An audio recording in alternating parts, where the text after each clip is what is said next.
devidamente autorizados. Estamos aqui mais um Samba Pod. Bom dia pra quem é de bom dia, boa tarde pra quem é de boa tarde, boa noite pra quem é de boa noite.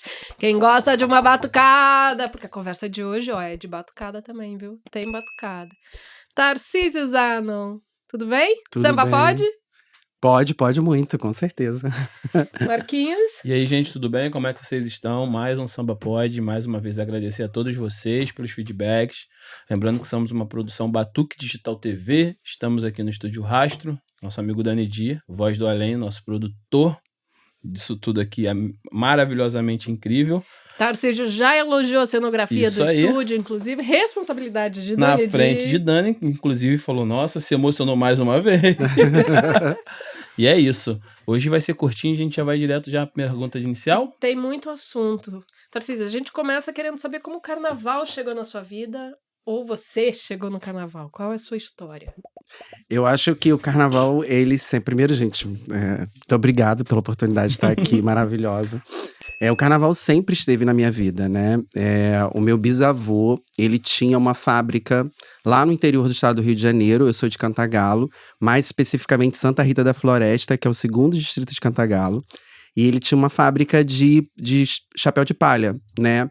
E aí, das minhas memórias de infância, eu via minha mãe, minha avó costurando, as senhoras trançando palha nas portas das casas. E os carnavalescos do Rio iam lá para poder comprar esse chapéu, né? E aí, essa relação com o carnaval sempre foi uma relação familiar. Lá tinha uma escola de samba pequena também, nas proporções da cidade. Eu, com 9 anos de idade, eu já desenhava fantasias, pintava alegorias, fazia fantasia. Então, essa atividade carnavalesca sempre esteve muito próxima de mim, desde a infância mesmo. Parece uma história enredo, né? Uma biografia enredo já. Eu acho que Tem se um dia eu for homenageado, vai ter chapéu de palha lá na abertura, Já com tô certeza. vendo na comissão já, as mulheres na porta, fazendo... Então, ele contando, não pareceu ele falando de um enredo próprio. Uhum. Eu vi as lavadeiras nessa história. Dá a entender um pouco. E você lá pequenininho, com 9 anos, já começou já a entender o que era o carnaval na sua vida, né? Sim, lá no interior a gente tinha contato, assim, na década de 90, muito com os sambas, né, que vinham do Rio de Janeiro. E eu lembro que virada de ano era só samba que tocava, samba enredo. É o presente de Natal, né? Era o presente de Natal, CD, no início era disco. E aí a gente assistia pela TV os movimentos de escola de samba, né, e os desfiles também das escolas de samba. E aí eu fui me encantando por esse universo, sempre tive essa aptidão artística também, e me envolvendo cada vez mais com o mundo do samba. E aí eu saí de lá com 14 anos de idade para estudar, que eu passei para a Escola Técnica Federal em Campos. E aí eu quis estudar arte, né, para poder um dia chegar a fazer o Carnaval do Rio de Janeiro. E assim começou a minha trajetória e minha saga. Aí você já foi morar sozinho em Campos, é isso? Fomos eu e 2 primos. 2 primos meus passaram e a gente fez uma república, né? Uma república. E aí de crianças. De crianças, de 14 anos. Mas aí tinha um tio que morava em Campos, que estava sempre lá olhando a gente e tal. E aí eu comecei estudando, fiz o técnico, depois eu fiz o superior também, design gráfico, e aí eu fui aprendendo mais sobre arte. Isso que eu ia te perguntar, porque desde a infância você já sabia que queria ser carnavalesco, queria trabalhar com carnaval. Então você foi buscar a sua formação pensando nisso, já que a gente não tem uma formação oficial da figura do carnavalesco, né? Por que a opção do design gráfico? E não da belas artes, ou da arquitetura, ou de qualquer outra profissão relacionada aos fazeres do carnavalesco? Eu acho que é porque estava mais próximo de mim ali também, né? As dificuldades de sair do interior. E aí, como eu já estava instalado em Campos e ali já tinha um curso... Era mais próximo. Mais próximo. Dentro do que você queria. E aí eu comecei a fazer esse curso e... Após o curso, eu descobri que tinha uma pós-graduação de carnaval no Rio. E aí eu comecei a transitar entre Rio e Campos, né? Porque eu trabalhava em Campos, eu precisava trabalhar para estudar. E aí eu já estava quase 10 anos trabalhando na Vivo. E aí eu ficava, os finais de semana tinha pós. E aí foi assim que eu comecei a fazer contato com o carnaval carioca no Rio, né? De fato. Era aquela pós da uva. Isso, a pós da uva, que depois eu me tornei professor da pós. E aí, nessa pós, eu tive contato com muitas pessoas, assim, relacionadas com carnaval, que foi o Milton Cunha, o Jaque Vasconcelos, que foi meu professor. E aí foi como eu consegui fazer esse network, né, pra conseguir entrar no Início Carnaval do dos Rio. anos 2000, isso foi quando? Isso foi 2013 pra 2014. Agora já não. Tem 13 pra pouco, não tem 14. tanto tempo assim. E aí, o Jaque, na época, ele era meu professor de desenho de figurino. Ele era carnavalesco da Estácio. E aí eu pedi pra ele pra fazer um estágio na Estácio. E aí larguei minha vida toda, meu trabalho, aí fiz um acordo lá com a minha gerente. Aí peguei aquele dinheirinho pra me manter no Rio, né, nesse período, porque o estágio você não conseguiria se manter, né, com o valor que era. E aí vim, na cara e na coragem, tô aí. Às vezes a gente precisa de cara e coragem pra poder dar o primeiro passo. Exatamente. A verdade é essa, né? Porque, querendo ou não, o mundo do carnaval é um pouco fechado, né? Imagina pra uma pessoa nessa área da criação, eu Imagina acho. pra ele, que veio de um outro município, mais um pouco distante do que é o carnaval, não é tipo igual o Grande Rio, que a pessoa é de Nilópolis ou de Niterói, né? Um município longe, que não vivencia o carnaval do jeito que o Rio de Carioca, que o Grande Rio vivencia, deve ter sido... Teve muita cara e coragem mesmo, ele teve. Aí você... Maluco mesmo. Ah, não, nada, tinha que ser. A gente fala que tinha que ser. Aí você começou lá na Estácio, né, com estágio. Isso. E já na Estácio foi a tua primeira escola como carnavalesco? Sim, de 2013 para 2014 eu entro como estagiário. Uhum. E aí, no período que é o período de produção de protótipo, Uhum. eu estagiei nesse período e quando iniciou a criação e produção de alegoria, o Jaque, na época, ele estava sem assistente. E aí ele me convidou para ser assistente dele. Aí eu fui pro barracão, na época era na Venezuela, o barracão da Estácio. Antes da Tijuca. Isso. E ali eu comecei a trabalhar, assim, de fato, né? Como assistente do Jaque, fui aprendendo, me jogando, entendendo como produz alegoria, entendendo como faz um projeto de alegoria. E foi muito de um crescimento enorme, assim, em termos de conhecimento para mim, né? Porque o que você falou da questão da formação. Pode até existir formação de carnaval, mas assim, você só aprende de fato mesmo fazendo ali no barracão, entendendo cada profissional, porque assim, o carnaval ele é um leque de possibilidades, né? A gente trabalha hoje com 380 artistas, na época master do carnaval, vamos dizer assim, de dezembro para frente. Então, são muitos artistas. Você tem carpinteiro, você tem ferreiro, aderecista, pintor de arte, escultor. Então, você realmente tem que acompanhar para você aprender, de fato, como é o fazer desse nosso ofício, que é o carnaval. E aí, esse período foi de grande aprendizado para mim, e que eu construí a minha carreira até hoje também. A cada ano a gente aprende mais, mas essa foi a minha base maior. Aí você já, como assistente do Jaque, Estácio foi a primeira que você assinou. Qual ano que foi? O ano seguinte, 2015, já que sai, vai para Tuiuti, e aí o presidente me convida para assumir a escola. já em menos de um ano trabalhando no carnaval. E uma Estácio, né? Que pé quente, viu? Estácio de Sá é uma escola... Vocês subiram, né? Subimos com a Estácio, foi 2015, né? Foi a minha primeira assinatura de carnaval. Naquela época, eu fiz uma parceria com a Mauri Santos, e aí o presidente me chamou e falou assim, você quer assumir? Eu falei, eu quero, mas eu tenho muito pouco tempo de estrada, então seria interessante ter mais uma pessoa com mais bagagem para poder assinar o carnaval. E aí, muita coragem fazer isso, né? Lá quando você tá começando, admitir que você precisa de um suporte para ficar mais seguro. É porque tudo aconteceu muito rápido, era menos de um ano que eu estava no carnaval, e já surge a oportunidade de fazer o berço do samba. Então, aquilo ali me deu um frio na barriga, mas ao mesmo tempo eu tinha que enfrentar porque era o que eu queria. Sim. Mas ao mesmo tempo eu acho que eu fui sábio nesse momento de conversar com o presidente, de falar assim, não, acho legal ter mais uma pessoa que também agregaria ao meu trabalho e eu continuaria naquela trajetória ali de aprendizado, né? E 2016, especial, você tava? Tava, São Jorge. São Jorge. Salve, Jorge. Salve, Jorge. Esse desfile eu não desfilei, mas eu participei do ensaio técnico numa ala cansei. Não quero saber mais de desfilar em ala, que cansa mais do que bateria, sabia? Eu tenho uma experiência... Tava pesada a roupa? Não sai o técnico. Foi só o técnico. Eu já faço logo essa pergunta. Ah, tá. Eu passava a harmonia e falava, canta, pula. Eu e o Gilmar, o rapaz que faz essas canequinhas aqui. E a gente fala que foi a experiência mais triste da gente desfilando. Mas foi um samba que mal ou bem virou antológico na Estácio. Eles sempre estão lembrando desse enredo. E você acha que foi injusto essa queda? Acho sim, porque assim, eu fui numa certeza. Todo mundo, né? A quadra, a gente esperou ali a apuração na quadra e a gente estava muito feliz, assim, a escola estava muito feliz com o que tinha feito no especial. E todo mundo tinha até expectativa de vir nas campeãs. E aí veio aquele resultado que na época foi inacreditável. Eu respeito sempre os jurados, mas na época foi inacreditável, assim, a Estácio ter descido com aquele desfile, com aquele samba.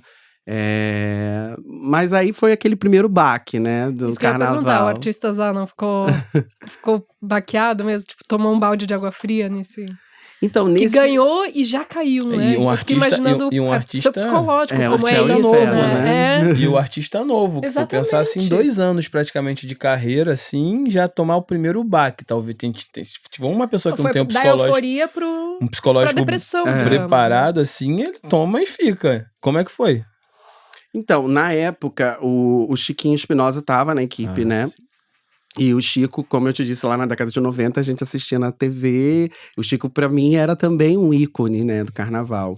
E aí, eu pude, nesse período, não só trabalhar com carnaval, porque o Chico trabalhava na Rede Globo, então eu fiz novela, fiz teatro, fiz uma série de outros trabalhos. Então, eu tava tão feliz de poder estar aprendendo, de poder estar entrando em outros mercados, que, assim, o baque da Estácio foi, do decesso da Estácio foi grande, mas foi amenizado por esse momento de crescimento que eu tinha, né? E saber que eu iria continuar na Estácio foi muito legal. Então apesar de eu ter tido algumas pessoas me procuraram para fazer Carnavais no Acesso, mas eu queria continuar aquela trajetória ali que estava a simbiose acontecendo com a equipe, né? A equipe cada vez mais entrosada e Carnaval é equipe. Eu estava muito feliz de continuar na Estácio. E aí veio o convite da Viradouro. Não, demorou um pouquinho. Demorou um pouquinho ainda. Ainda subiu de novo? Ainda subiu de novo. Ainda subiu de novo. Mas não pôde continuar, não é isso? Teve um negócio desse, não focou lá. Foi o seguinte, aí a gente tá em 2017. A gente 16 caiu, foi pra 17. 2017 nós fizemos o Gonzaguinha na Estácio. Ficamos em terceiro lugar, né, no grupo de acesso. Depois foi o meu primeiro carnaval solo em 2018. Quando o Chico sai, eu fiz os Mercados Populares Carioca. E em 2019 eu faço o Cristo Negro do Panamá.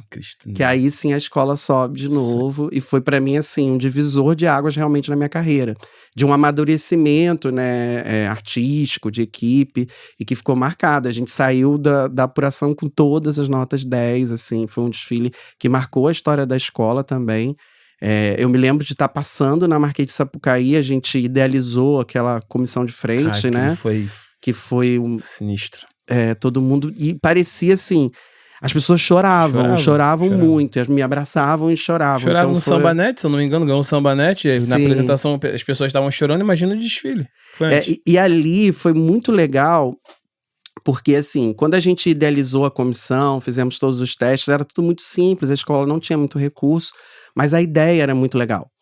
E aí a gente teve a ideia de fazer uma apresentação da comissão de frente na quadra para a comunidade. E pedimos para a comunidade não filmar, para não contar o nosso segredo, né? E foi assim, acho que foi ali o momento que a escola ganhou o carnaval. Porque foi uma comoção na quadra. Conquistaram a comunidade de novo, né? Exato. O componente não tem a oportunidade de ver a comissão de frente, né? Ou o espetáculo como um todo. E comissão de frente geralmente é um grande espetáculo, né? E ali aconteceu aquela comoção toda. E a comunidade foi com uma certeza pra avenida, né? Acho que virou a chave. Foi muito legal. Cara, mas esse samba eu acho incrível, esse desfile é incrível. E essa comissão, pra mim, é histórica, né, Estácio? Pra mim, eu não lembro de outra que impactou desse jeito, não. Aí vocês ganharam o carnaval, Estácio ganhou. Você não ficou pra 2020, né? Então, aí subimos com a escola. Eu cheguei a iniciar um trabalho que seria uma parceria com a Rosa Magalhães, Uhum. né? A Que daí Rosa. veio Pedra, né? Pedra? É isso.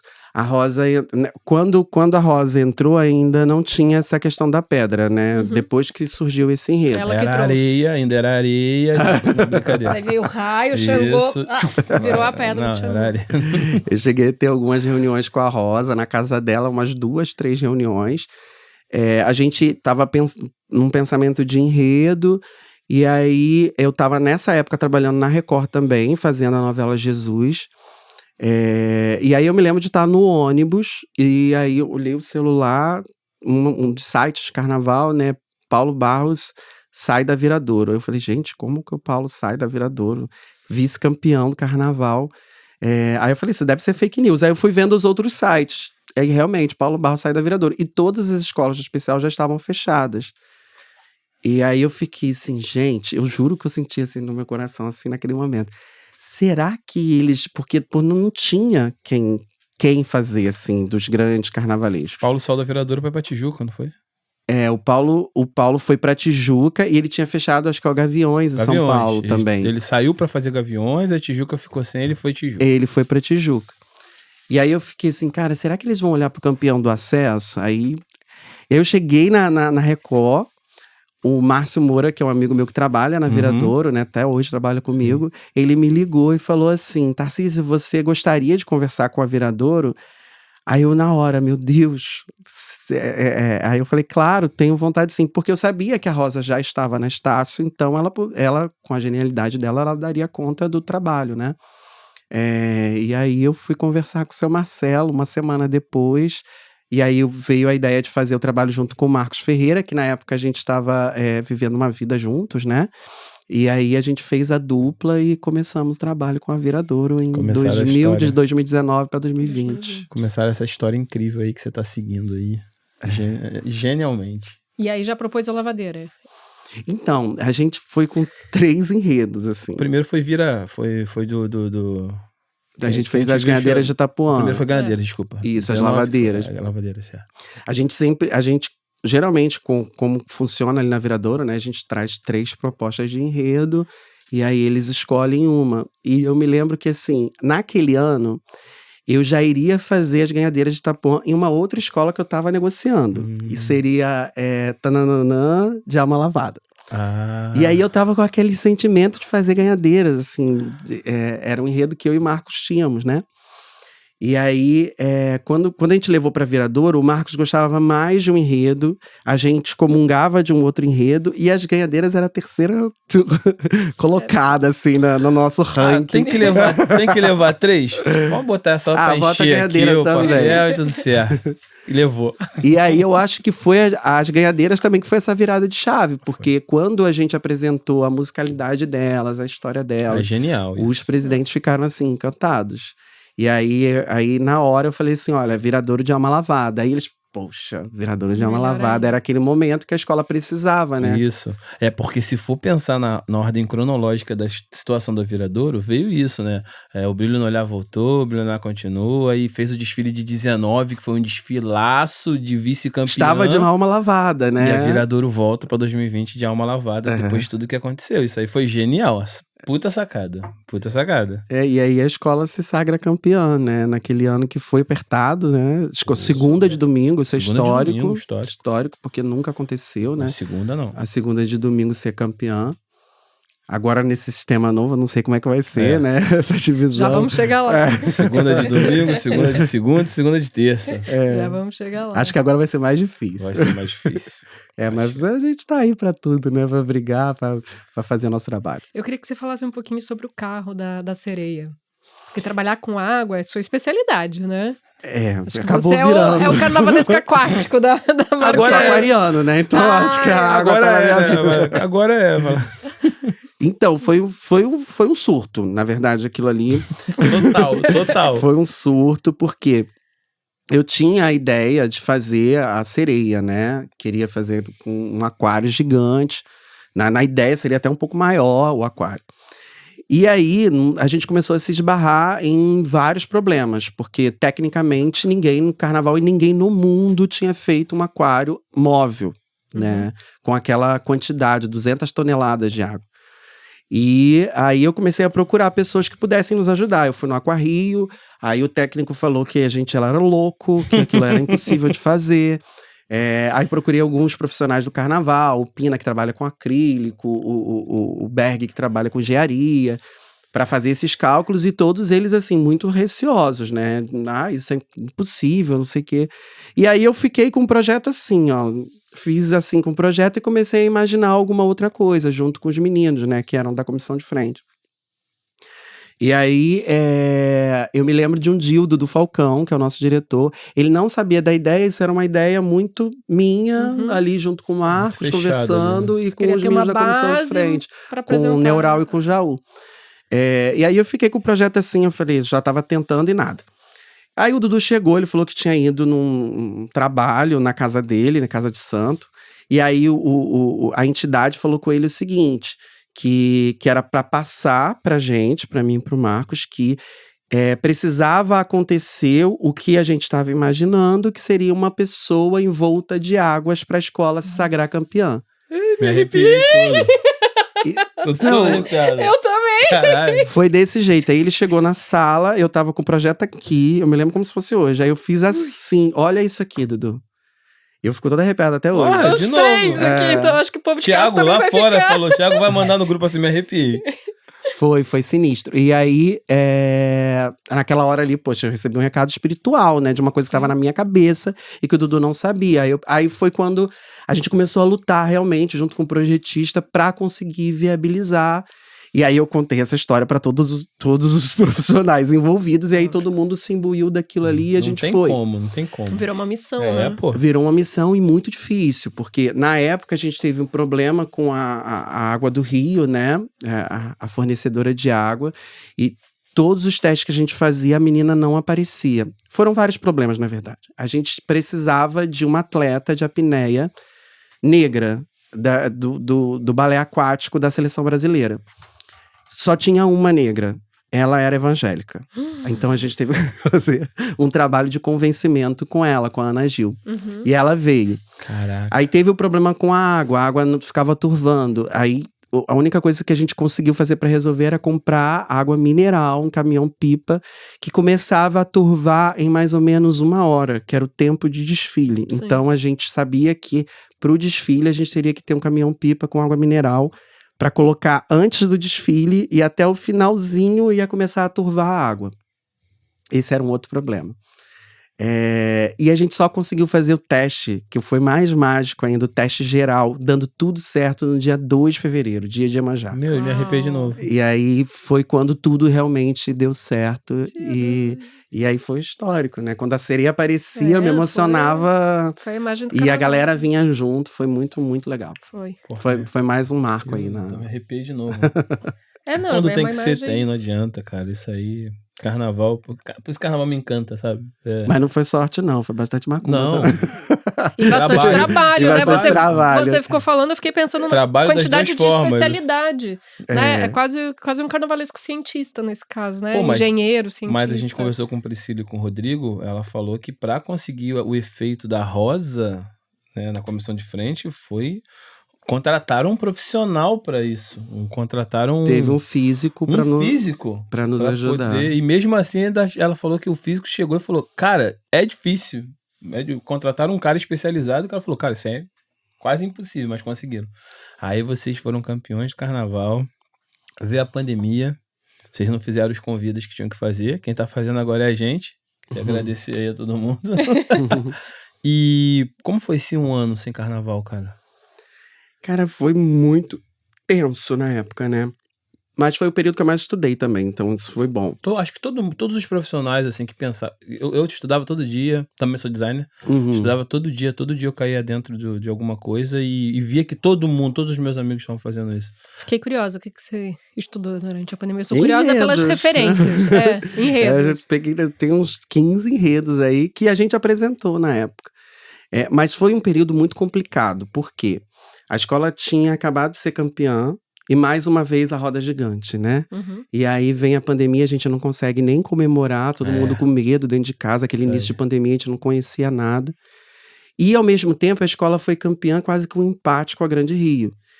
E todo mundo ficou na internet, não tinha o que fazer. E aí ficava aquela guerra, Grande Rio com o Viradouro, né? E a gente ficava no meio daquela. E vários, acho que eu fiz mais de 100 lives na época, e a pergunta sempre era a mesma, e a gente ficou naquele universo ali.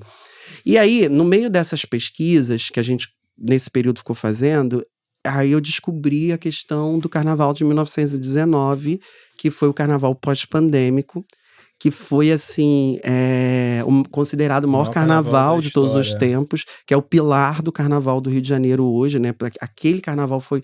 A partir daquele momento ali, o Rio de Janeiro foi considerado o maior carnaval do mundo.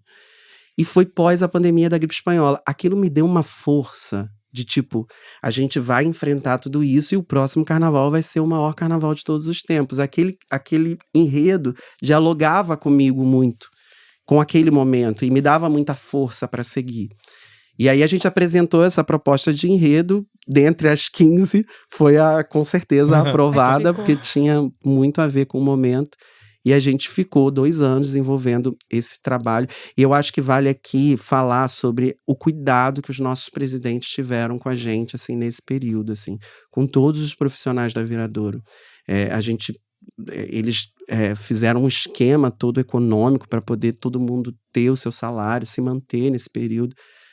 Então é uma gratidão, isso eles nem gostam que falem, mas eu sempre falo, porque foi um período muito difícil, né, financeiramente para todo mundo, e eles cuidaram de todo mundo, eles doaram cesta básica, enfim, foi um período difícil, porém a gente conseguiu passar bem. Aí é bom falar também para fora da bolha do carnaval, né? Porque muitos empresários, porque são empresários também, né? Muitos empresários não tiveram esse mesmo cuidado com seus profissionais, né? Muitos nem ligaram para nada. E até mesmo no carnaval, né? Eu vi vários amigos de outras escolas com muita dificuldade, né? E a Viradouro. E você acha que o carnaval de 21 foi o maior carnaval do século 22, mesmo? 22. O pós-pandemia? Não teve o mesmo, ou você acha que teve o mesmo? Eu acho que teve foi um carnaval estranho, porque não foi exatamente no período de carnaval. Foi em abril. Né? Foi em abril, porque teve mais uma prorrogação. Vocês já estavam prontos, né? Tem essa lenda que a Viradouro tá sempre pronta. Em dezembro. Eles estavam prontos em dezembro de 20, eles estavam prontos. De 21, eles estavam prontos para 22. Realmente a gente estava pronto. E aí teve até que voltar os geradores, porque tem uma questão de aluguel. E aí a gente já tava pronto e a gente ficou um período ali só tirando poeira e tal. Colando mais uma pedrinha. O Escobar fala que quando visitou o barracão de vocês, era o barracão mais cheiroso. Olhava o chão, não tinha nada. Quando ele visita lá perto do carnaval, faz essas visitas, cheiroso e o chão limpo. Diz eles muito. São muito organizados. O diretor Alex, ele é muito organizado. Então, o barracão realmente ele é bem cheiroso, bem limpinho. E aí a gente ficou esse período aí. Eu achei, assim, enquanto carnaval, estranho, porque a gente chega na Marquês de Sapucaí e a gente tem aquele clima nas ruas, né, de bloco, e não teve... Que tava saindo já daquele... Ainda teve algumas restrições também na Marquês. Era em abril, né? Não tinha os blocos. Era em abril. Mas, assim, foi um desfile muito legal para Viradouro. Mas, assim, eu não achei que foi exatamente o que a gente idealizou, não. Mas o que é importante é que aquele período foi muito bom ter vivido esse enredo, ter desenvolvido esse enredo que me ajudou emocionalmente. Talvez a mensagem tenha sido passada, mas não do jeito que você imaginou. E a carta tá aí, né? A carta ficou como um samba. O Cissa fala que é um dos sambas mais que se Viradouro não cantar, chega a ser crime. Você só fala isso, tem que cantar a carta. Qualquer quadra que você vai, as pessoas gritam, Carnaval te ama, foi aquela declaração de amor, né, tá o Carnaval. Essa aí. O filósofo acertou em cheio nesse Com certeza, samba, tava né? inspiradíssimo. Inspiradíssimo, que a carta, pra mim, é um marco também na forma de se escrever samba. Exatamente. Enredo, né? Partiu da sinopse, do enredo. E a gente vai chegar nessa parte de sinopse e enredo. Aí veio a Rosa. O Marcelinho falou que não era o enredo. O enredo era outro. Sim. E que você tinha comentado alguma coisa com ele, eles no carro, falou, cara, nossa Rosa não sai da minha cabeça, e não sai da minha cabeça, e ligou pro Marcelão, então vai ser, e mudaram. Você já tava até desenhando, parecia que já tava até meio que com tudo pronto, quase tudo Como é que foi esse... Então, aí o Marcos sai, né? Vai pra Mocidade nesse período. Então, seria o meu primeiro carnaval solo no especial. Aí vem outro desafio, né? E aí eu tinha esse tema da Rosa, que eu achava que ele comungava muito com características artísticas que eu gosto de trabalhar. Do Cristo Negro, desse cristianismo preto, que eu sempre pesquisei muito sobre isso. E o enredo da Rosa eu encontrei num sebo. Assim, porque o livro não estava sendo publicado mais. E aí, o título, que eu vi assim, um livro empoeirado, era Rosa Maria Egipsíaca, uma santa africana no Brasil. O título me chamou. E aí, eu comprei o livro nesse sebo e comecei a ler, há 3 anos antes de ser enredo da Viradouro. E aí, eu me encantei. Porque, assim, poxa, uma mulher que foi escravizada, a primeira mulher do século XVIII, primeira mulher a escrever um livro no Brasil, foi considerada feiticeira, santa. Quantas... Eu falei, gente, que história, assim, fabulosa. E, ao mesmo tempo, puto comigo mesmo por não conhecer aquela história, né? Puto com o sistema como um todo, né? Sistema educacional brasileiro. Eu falei, gente, isso era pra todo mundo conhecer, ou pelo menos ser um filme, alguma coisa. E aí, guardei o enredo, e aí, quando aquela reunião dos enredos, né, o Marcelão me chamaram, eu falei assim, nesse ano a gente iria fazer um enredo Sonho da Viradouro, que precisava de uma autorização jurídica para fazer esse enredo.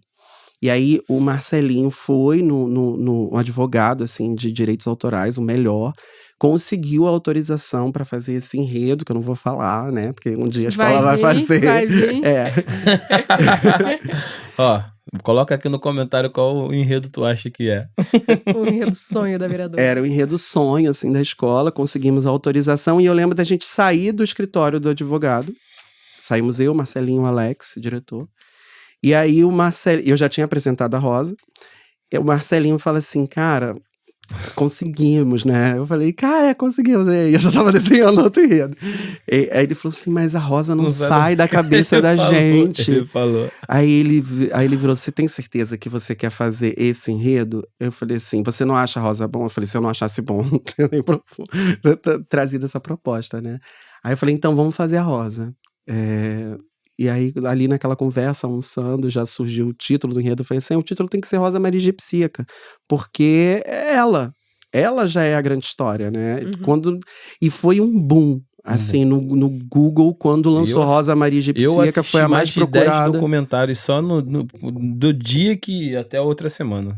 Eu pesquisei muito, eu li muito sobre essa mulher. Isso, e ninguém sabia, sabe? Ninguém, assim, o grande público não sabia. E ela passou a ser estudada, né? E hoje ela está sendo lecionada nas escolas públicas. Olha isso. Então, acho que mais do que o campeonato, né? Que a gente quase chegou ali, faltou um pouquinho. Eu acho que esse foi o grande campeonato, né? Da gente conseguir trazer essa mulher à tona, né? Essa heroína à tona, essa personagem tão importante na nossa história, que com certeza motiva hoje meninas e mulheres. Mas desde então você tem feito isso, né? Você tem botado luz em histórias pouco contadas, isso né? Aí. Porque a cobra também, né? A gente tá reduzindo para esses substantivos, mas isso é muito raso da nossa parte, de reduzir esses substantivos. A cobra, a rosa, a ganhadeira, a lavadeira, é muito mais que isso, é muito mais amplo de significado e tudo isso, né? Mas só pra gente poder conversar rapidinho aqui, mas Dan também é uma luz sobre um assunto pouco, querendo ou não, porque as escolas falam muito do candomblé, mas o candomblé é quieto, né? É difícil ir pro Jeje, é difícil ir pra Angola, trazer essas outras linhas, né? Essas outras famílias. É um Brasil profundo, né? Que eu sempre tô ali buscando, porque eu acho que se a gente conseguir entender quem são os nossos verdadeiros fundamentos, os nossos verdadeiros heróis, a gente consegue se entender enquanto nação muito melhor. E o carnaval, ele tem esse papel. E talvez seja o que mais me encanta, de poder transformar o espaço da avenida numa escola de samba, uma escola de verdade, né? Um espaço que também é de educação, que também é de transformação. E aí, Dambê nasce também dessa intenção, né? De reorganizar esse imaginário popular brasileiro, de entender como que e as coisas elas me desconstroem primeiro. Quando eu li sobre Vodun, a gente sempre viu no Pica-Pau aqueles bonequinhos sendo espetados pro mal. E aí, quando eu levei a proposta, eu falei assim, nós vamos falar sobre Vodun. E aí, os presidentes falaram assim, Vodun? Ai, que pesado! Aí, você sabe qual é a tradução da palavra Vodun? É Vorrodum, tudo de bom pra você. Os bonequinhos, eles são pra cura. Então, aquilo dali me desconstruiu primeiro. Eu falei assim, gente, eu sempre aprendi de uma forma preconceituosa, né? Como a sociedade ensina.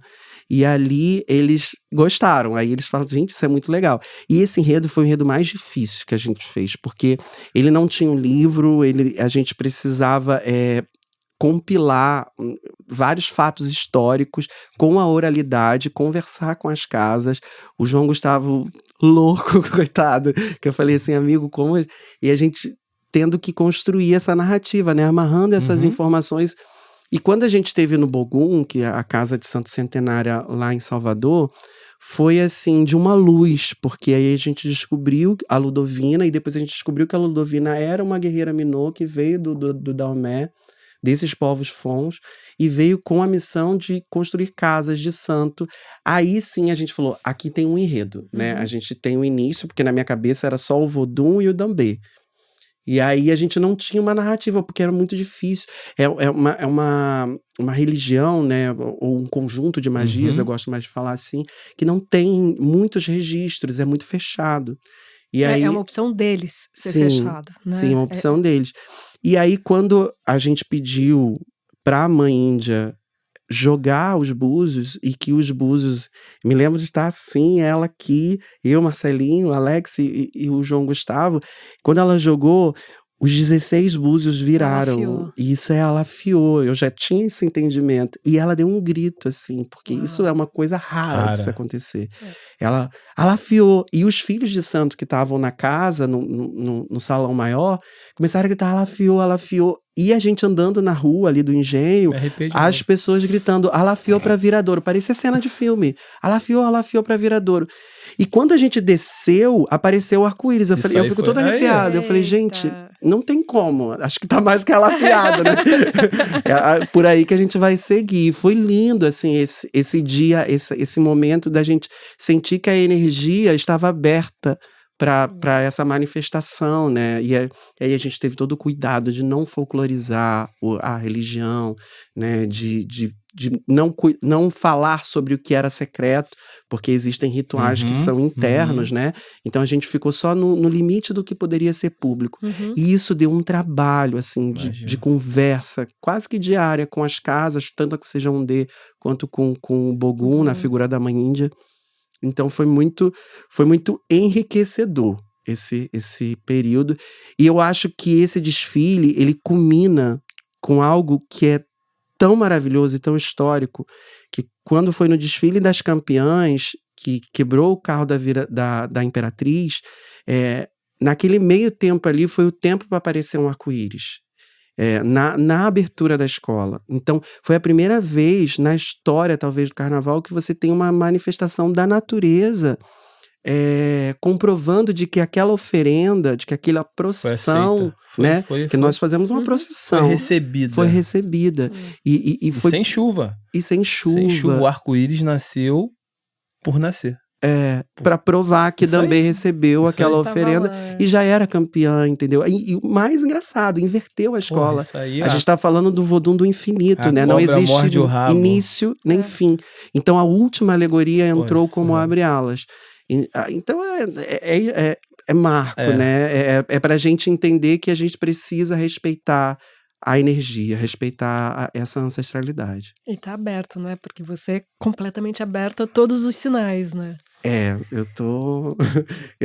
Eu sempre costumo dizer que eu me sinto como um canal, né? Dessas manifestações. É claro que a gente vem fazendo aí enredos que tratam desse sagrado, né? Eu gosto muito de falar, mas é sempre é sempre uma entrega muito intensa, né? E aí eu preciso realmente estar me cuidando, eu preciso realmente estar com todos os canais abertos. Tava super protegida. A imagem que eu tenho da apuração é você cheio de guia. Isso eu fui ganhando, assim, dos filhos de santo, porque foi muito engraçado. Teve uma época que o Jeje no Brasil parecia que estava quase que extinto, porque era tão fechado. que você não tinha conhecimento de alguma casa de Jeje, porque ele não era aberto, você não sabia se tinha ou não, né? Exato. E aí, o enredo da Viradouro parece que trouxe à tona volta. essa questão de pertencimento, sabe? De se sentir valorizado. E aí eu descobri várias pessoas, inclusive amigos, que eram do Jeje. E muitas pessoas foram me dando contas, assim. Aí eu fui Legal. ficando igual Laíla, sabe?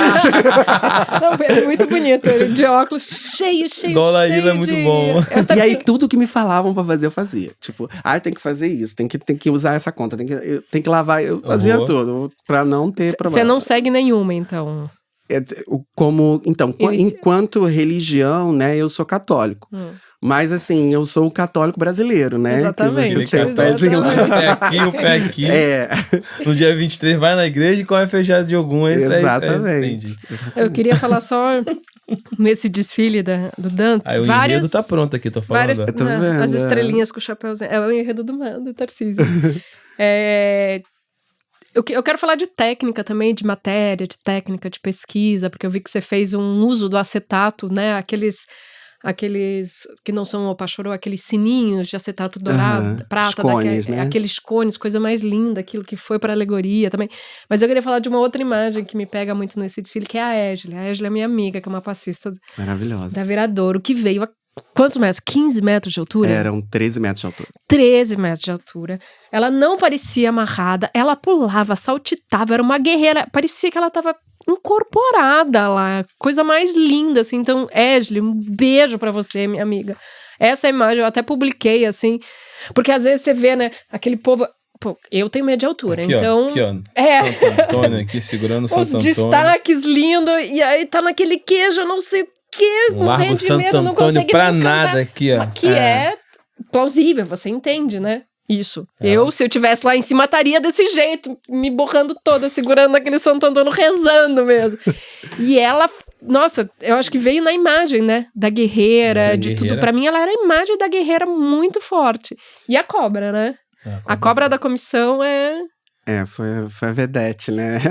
O Tarcísio falou que nesse enredo foi muito difícil porque não tinha como estudar, como teve o livro da Rosa Maria, Sim. como, né? E como é que você chegou nesse enredo? Então, eu tava assistindo um documentário que tem essa fala, né, sobre o Vodun. E aí, a gente já tava num clima assim, a gente precisa dar continuidade a enredos afro e enredos que falassem sobre energia, porque a Rosa deu muito certo e a comunidade estava me pedindo isso. E aí eu falei, cara, eu vou tentar entender outras Áfricas, né? E aí eu comecei a estudar sobre o Vodun, meio que receoso ainda. E quando eu descobri, aí eu falei assim, cara, tem um Vodun chamado Dambê. Aí liguei pro João Gustavo. Aí falou assim, o enredo é Dambê.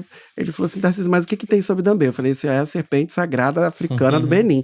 Ele falou, só isso não é enredo. Aí foi que a gente começou a buscar, né? Só isso porque a questão da intuição, né?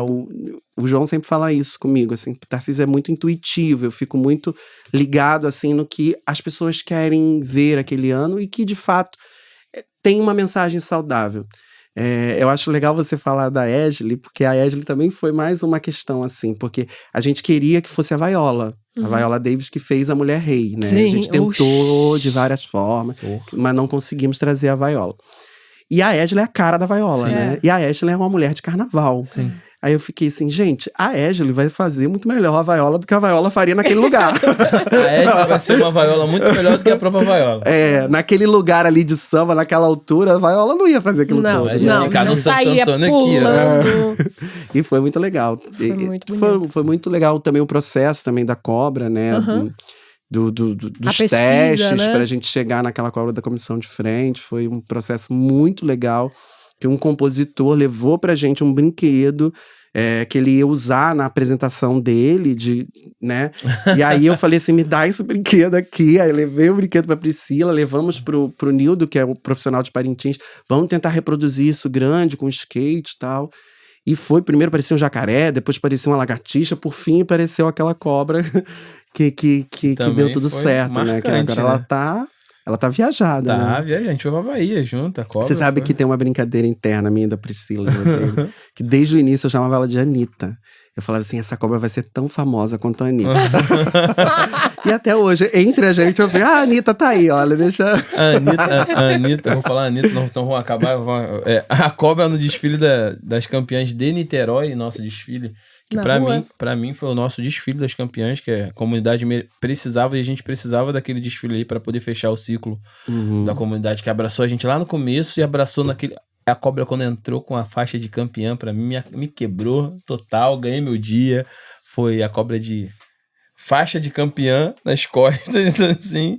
E Cê sabe, todo mundo Marcos, tirando foto com... que eu nunca tive uma emoção tão grande Quanto aquele no desfile. carnaval quanto foi aquele desfile na Amaral Peixoto. Pra mim foi... A energia daquele momento ali, gente, é viciante. É. Foi uma Celebrar é muito adrenalina. Foi sinistro. Todos esses anos que eu tô completar agora 10 anos no Carnaval do Rio, eu nunca vivi nada parecido nunca com vivi aquela nada emoção. A Amaral lotada, as crianças, e assim, hoje é muito bonito a gente ver que a Viradouro, ela tem uma grande torcida infantil. O que tem de criança, tem uma amiga minha, Tatiana, que ela é salgueirense roxa, e a filha dela é Viradouro, sabe? Aí essa semana ela me ligou, minha filha vai fazer aniversário, tem que fazer o tema da cobra, o tema da sereia, não sei o quê. E isso é muito legal, porque a gente vê a renovação, né? E o quanto que a Viradouro tá conseguindo uma torcida de renovação. Isso é muito bonito de ver. E ali na Amaral ficou muito provado isso, que as crianças estavam muito presentes. Muito. Já é um clima diferente o desfile ensaio da Amaral, né? Pra gente é bom, que a gente da escola aqui tem um lugar muito bom pra ensaiar. O clima do povo de Niterói ali já é muito bom, mas aquele desfile pra mim foi como tu falou, eu nunca vivi isso. Eu tenho 38 anos de idade, mais de 20 anos de carnaval, eu nunca tive essa sensação que eu tive naquele desfile ali das campeãs de Niterói. Eu tô viciado. Tá? Quero ano que vem de novo. Falar que vem mais, né? Trabalhar pra isso a gente já tá trabalhando. Com certeza, e muito. Inclusive... Já chegamos. Deixa eu continuar na cobra que eu tenho. Porque também foi uma experimentação sua muito grande em termos de luz, né? Vamos falar do Carnaval da Luz, né? Luz. Foi um carnaval que começou de noite, terminou de dia. E teve muita exploração de luz. Como foi para você esse processo de trazer essas cores, trazer o neon, fazer essa cartela de cor? Então, esse ano a gente teve um contato maior com o Césio, né? E com o equipamento ali da Marquês de Sapucaí. Porque no ano da Rosa, a gente teve 15 minutos para montar a luz. E esse ano, como o planejamento foi maior, eu já pensei desde o início o projeto para a utilização da luz. E por um acaso, para a utilização da luz do Césio e da luz de Deus, né? Que é a luz do dia. Como a gente fechou o desfile 2 anos seguidos, eu tive aquela percepção que no meio do desfile já começava a clarear. Então eu falei assim, eu vou pensar numa paleta de cor para utilizar a iluminação e um material para utilizar a iluminação da Sapucaí e outra para a luz de Deus, que eu falo assim. E aí eu comecei a testar material refletivo, que é um material tipo olho de gato, que reflete a luz com o neon e com a luz negra. Já no protótipo, o nosso iluminador, o Alan, eu pedi para colocar essa iluminação, que é a luz negra, que fala é o Combo Blue, né? Que é um mix de luz azul, que acende o flúor muito mais. E com o refletivo muito mais ainda. Quando tá apagado, o barracão hoje que a gente está desmontando, ele continua aceso, né? Com aquele material. E aí, quando a gente testou no protótipo, já foi incrível. Em janeiro, que a gente teve 2 dias para testar na Marquês, eu me lembro que eu levei uma cabeça do primeiro setor, né? Que era aquele setor que acendia. E tava tendo ensaio. Para quem não sabe, a cabine de iluminação fica ali no final, no finalzinho, né? O setor 13, onde tem a última cabine de jurados, bem do lado. E aí, os ensaios das baterias também são ali nesse período, né? Aí tava tendo ensaio da Tuiuti, aí a gente, poxa, tem que esperar terminar o ensaio da Tuiuti pra gente testar, porque senão o nosso segredo vai também, né, por água abaixo. Aí eu levei uma cabeça, e aí pedi, Césio, acende o Combo Blue. O pessoal da Tuiuti tava saindo do ensaio de bateria. Quando acendeu, uma única cabeça, assim, resplandeceu. E o pessoal da Tuiuti começou a gritar, Aí eu falei, gente, já deu certo. já tive a resposta. Já tive a resposta. E realmente ficou muito incrível. E aí eu tive uma sensação na avenida, eu recebi mais um recado, que eu deveria vir do lado das baianas, né? uma entidade falou. Eu falei assim, então eu vou do lado das baianas. Você é um cara obediente, Não, eu né? fui obediente, tudo tem que fazer, eu fiz.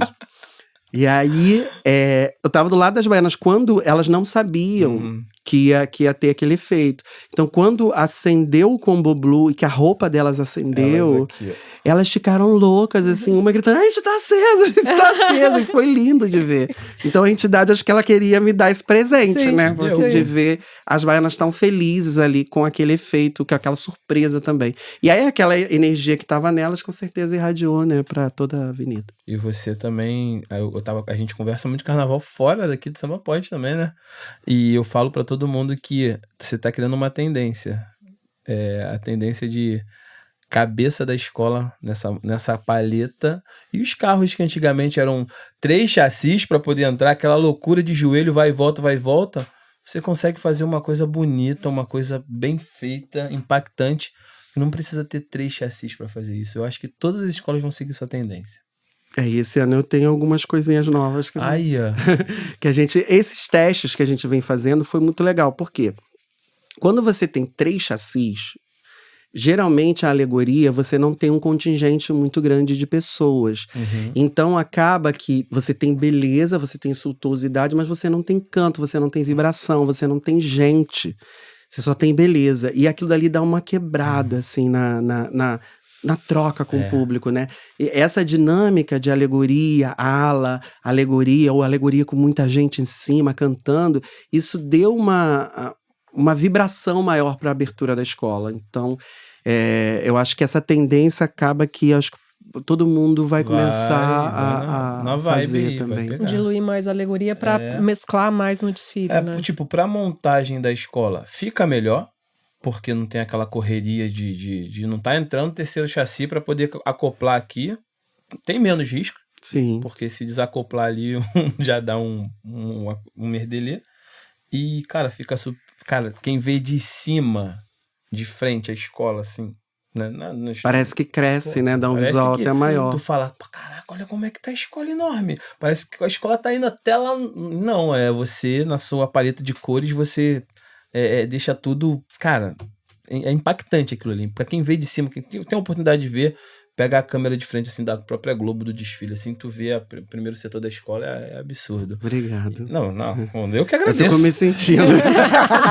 Eu que te agradeço. Brincando. E a gente tá falando dessa tendência que eu tô falando que você tá criando, e uma coisa que a Viradouro tá criando também, que é esses enredos culturais super importantes não só para o carnaval, como você falou, para a sociedade. Como tu disse, Rosa hoje está sendo ensinado nas escolas. E próximo enredo seu também, não sei se você vai fazer alguma coisa ou não. Não, eu só ia fazer um comentário, porque eu acho muito interessante. Tarcísio falando, ele sempre fala no plural. É nós. Então tava eu, Marcelinho e o diretor. Essa parceria, né, da direção da escola para entrar nas suas viagens. Eu sei o quanto, e aí também não tem como a gente não falar de grana um pouco, né? Que também esse apoio, esse suporte da Viradouro faz toda a diferença, né? Você é um carnavalesco, eu ia falar cavalheiresco. Porque você ainda Talvez não seja pra eu falar, vou ficar quieta. Porque você ainda tem o sotaque do Se você fala carnaval igual carioca, sai mais fácil. Carnaval. Sempre me corrigem aqui, mas sotaque é sempre um problema. Então eu acho muito bonito, até quando a Priscila veio aqui, ela falou que todo dia, né, da Viradouro tinha que tirar o carro para poder a comissão ensaiar lá dentro do barracão, e ela falou uma coisa que para mim foi fundamental. Ela falou, na Viradouro não tem preguiça. É muito privilégio trabalhar numa escola que não tem preguiça, que compra a ideia e vai, né? Tipo, o aquário gigantesco de 250 toneladas, é muita água, é muita coisa, é muito difícil, vamos. Aí eu lembro, acho que no próprio podcast da Viradouro, falando da história das bolhas de sabão, né? É muito impressionante isso, assim, que sirva de exemplo para várias escolas que... Carnaval também é entrar na viagem, criar junto, né? A gente tem um pensamento, o pessoal fala de grana no carnaval, nós temos escolas que têm um aporte financeiro até, não vou falar maior que a Viradouro, mas de repente recebeu até mais coisa que a Viradouro, né? Eu não tenho esses números, mas com certeza tem. Nos últimos anos, vamos falar assim. Só que eu acho que você com dinheiro, sem planejamento e gestão, não adianta de nada, né? você fez um carnaval na Estácio, onde o poder da Estácio financeiro não era muito alto. Mesmo assim, você conseguiu fazer uma comissão de frente lá com eles. Histórica. Fez um carnaval foda e subiu. Então, tipo, você tendo um projeto bem desenhado, com uma gestão que abrace o seu projeto e que anda do teu lado. Não é aquele assim, adorei, vai na frente que eu tô aqui atrás. Não. Porque a gente sabe que Marcelão e Marcelinho estão lá. Eles não deixam um minuto. Marcelinho não deixa. Marcelinho respira. A gente sabe disso. Respira carnaval. Então, tipo, não adianta ter dinheiro, ter grana e não ter gestão, cara. Não adianta a gente ter dinheiro pra fazer um podcast do caramba e fazer, sei lá, não usar o material, um equipamento bom, não adianta. Então, dinheiro sem gestão e sem planejamento é dinheiro jogado fora. Então, Muito bem. Eu penso assim. Voltando. Próximo carnaval, vocês já estão com o enredo 2025. bom, eu digo incrível, que eu também não conhecia. Fui atrás pesquisar, fui fazer uma pesquisa bem complicada, mas estou começando a entender um pouco. Como é que vocês chegam nesses enredos, cara? Eu quero saber isso. Foi a pandemia. É dos 15 ainda. Caraca, que doideira, cara. Ele chega... Conta pra gente. Quando saiu o enredo, todo mundo... O que a Viradouro vai falar, vai saber, vai fazer... E aí? Como que vai ser Viradouro 2025? A Viradouro, ela vem com esse grande herói brasileiro que deveria já estar no panteão dos grandes heróis, que não foi reconhecido também. Então, a gente tem uma figura que ela sobreviveu nos terreiros de Catimbó, Jurema, com os cânticos, né? Então, o enredo musical, toda a história de Malunguinho é contada pela música. E que, na década de 80, o professor Marcos Carvalho, numa pesquisa policial, descobre o fato a existência de fato do Malunguinho como esse líder quilombola. Então, o que estava sendo cantado nos terreiros entra para a historiografia, né? É claro que uma historiografia que conta a história de um bandido, uma historiografia embranquecida, vamos dizer assim. E já no Catimbó Jurema a gente conta a história desse mestre, desse rei, dessa força que foi esse grande líder, esse grande herói que foi o Malunguinho, né? Ele construiu um dos maiores quilombos do Brasil, né? Um quilombo itinerante que ia do início do Pernambuco até a Paraíba, que foi o quilombo do Catucá. Então, talvez Malunguinho e Zumbi seriam esses maiores líderes quilombolas que o Brasil teve e que não foi conhecido, né? E que hoje ainda fala conosco através do seu espírito, através de 3 falanges, né? Que é o título do nosso enredo. Malunguinho, mensageiro de 3 mundos. Ele aparece na falange de Caboclo, na falange de Exu e na falange de Mestre. Tudo que o Malunguinho conseguiu foi através dessa proteção e desse conhecimento que ele teve nessa, vamos dizer assim, nessa integração cultural com os indígenas, né? Ele aprende a se proteger, ele aprende a fazer uma oca, ele aprende os segredos das ervas, da Jurema. Então, por isso, hoje, ele ainda fala conosco, ele ainda nos ajuda através desse culto, desse conjunto de magias que é o Catimbó Jurema, a única religião mais antiga do Brasil, né? Eu poderia dizer assim. Isso. A religião que vem dos povos originários, né? E que o Malunguinho traz à tona como esse mestre, né? Conhecedor da Jurema, que não é a Jurema cabocla. Isso aí, precisa falar. Cissa, tá vendo, né? Não é a Jurema cabocla. Tá? É isso. Que a gente conhece muito a Jurema cabocla por conta de vários cânticos, né? A Jurema cabocla também é uma encantada, se a gente fosse falar divindade para a Umbanda, né? Para o Catimbó são os encantados, que também é uma encantada, assim como o Malunguinho também é um encantado. A Jurema é uma árvore sagrada que se extrai do tronco, da semente, da folha, da flor, remédio para a cura da alma e da cura física também, né? Então, essa acácia encantada que amálgama todo tipo de culto. Então, quando as bruxas ibéricas vieram fugidas para o Brasil, elas se associaram a Jurema. Quando vários mestres, médicos, conhecedores de Wicca se associaram a Jurema. Então, é um enredo que ele é amplo, muito amplo, e que tem essa figura que detém a chave de todos esses mundos, que é o Malunguinho. É lindo, eu tô cada vez mais lindo. encantado e tô aprendendo muito também nesse processo. Tá encantado, ó, já tem Eu tô vários significados. E tomei a Jurema já também, pra poder abrir esse psicoativo, né? Tomou a Jurema? Tomei a Jurema, tanto a Jurema indígena, né, que tomei com a tribo Funiô, que é uma tribo de Pernambuco, e a Jurema urbana, né, que é onde tem essas casas de Jurema na cidade mesmo. E aí tive essa experiência maravilhosa de poder adentrar nessas cidades, né, imaginárias, e tem sido lindo. A gente está falando de um enredo que também trabalha o imaginário, né, que trabalha locais espirituais. E aí acho que a gente vai conseguir fazer uma plástica bem interessante. É bem interessante e toca em vários tabus, né? Sim. Da intolerância brasileira hoje, né? Jurema, abrir as portas da percepção, né? Eu já tô ansioso. Candomblé, Exu... Eu já tô ansiosaço já. Você tem um pouco de medo de algum tipo de retaliação com relação a isso?